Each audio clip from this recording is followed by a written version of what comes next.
Hey guys, I wanted to take a moment and talk to you about an important lesson I learned. So the other day I was camping with my buddy Roderick and her families. We'd been out on the beach all day. We'd eaten some awesome chicken tacos. Shout out to him and his wife. And we were just hanging out. I was having a beer. We were talking shop, which is in our case is real estate, and business, and entrepreneur. So Roderick actually owns a business. He actually has owned a couple businesses.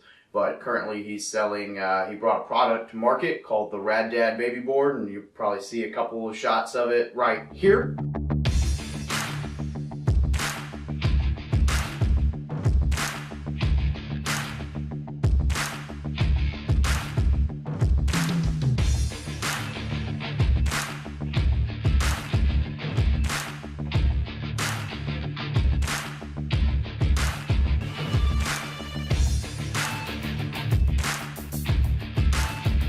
So that's his product. It is awesome. You should check it out. My kid loves it. But what I wanted to talk to you guys about is something that he and I were talking about, and I thought it'd make for a good video. So it's a lesson that I learned the hard way the other day. And I knew this lesson, right? Like it was here. And I knew it, and I read about it. And I just had to learn it the hard way, I guess, for it to really sink in. And that's contingencies.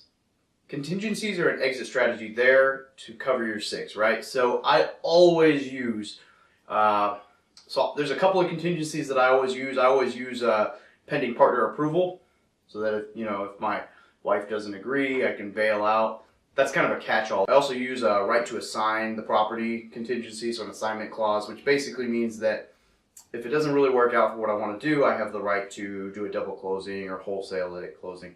Sometimes I do a financing contingency. Most of the time I'm pretty confident about whether I'm going to get financing, especially because I use a lot of creative financing where I'm not actually having to get approved for anything.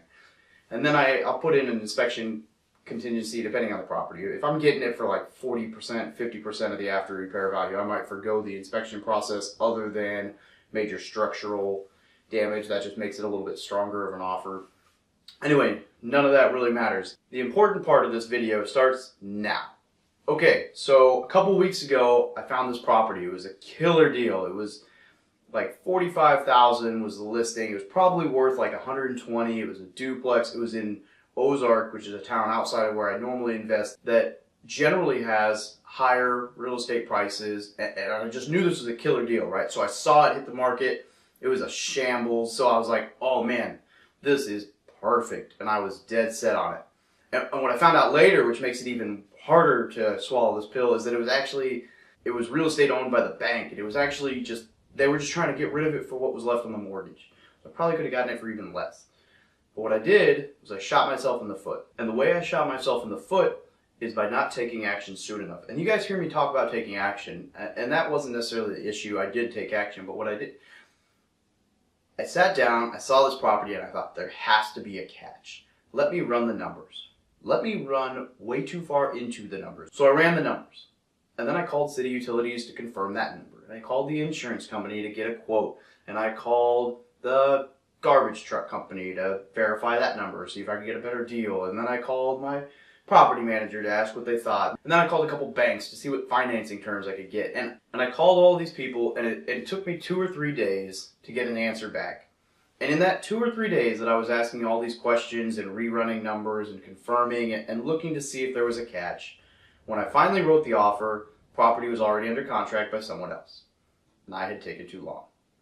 And it clicked. That was when it clicked. And I wish this had clicked so much sooner. This is such a valuable point, and you need to take this home and understand it. The process to purchase a property is to protect the buyer and the seller. You have a window of when your offer gets accepted until you close on the property, which is generally somewhere around 30 to 60 days, depending on what kind of property.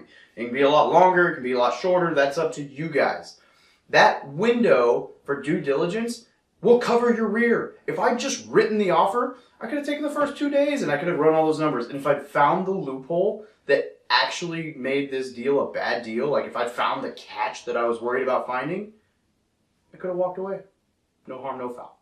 Instead, I missed out on an awesome purchase, a huge steal, probably the biggest discount I ever would have gotten on a property, at least to date, because I dragged my feet, because I was nervous, because fear still gets in the way of me and everyone else. And I want you guys to understand that fear is there. We all got to deal with it. don't do what I did. Don't be so cautious that you drag your feet and you miss out on an awesome opportunity. I am so jealous of whatever investor it was. So if you're out there and you're watching this, I'm jealous. And the next time you find a deal like that, I'm going to beat you to it. But I wish that I'd gotten that deal. And I could have. I had it. It was totally on the market that day and the next day. And I could have written the offer, no problem. And honestly, the guy got it for like $3,000 less than what I actually was going to offer. So I would have left a little money on the table, but it still would have been a great deal for me. So the important thing here is what I took away from this is that I'm just going to write the offers.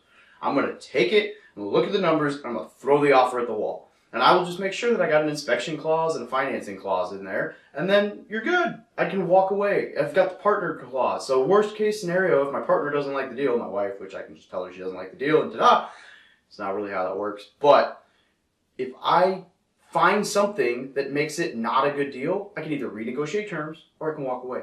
No harm, no foul. Which is a whole lot better than missing the opportunity because I didn't jump on the opportunity. And so guys, I plead with you to learn from my mistake here and not drag your feet. I lost out.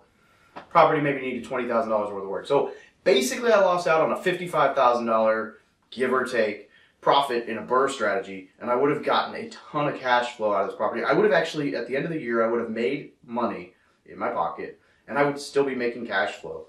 And I lost out on that. And I hope that you guys take away from this the fact that everybody makes mistakes. Everybody drags their feet. Don't let it be you.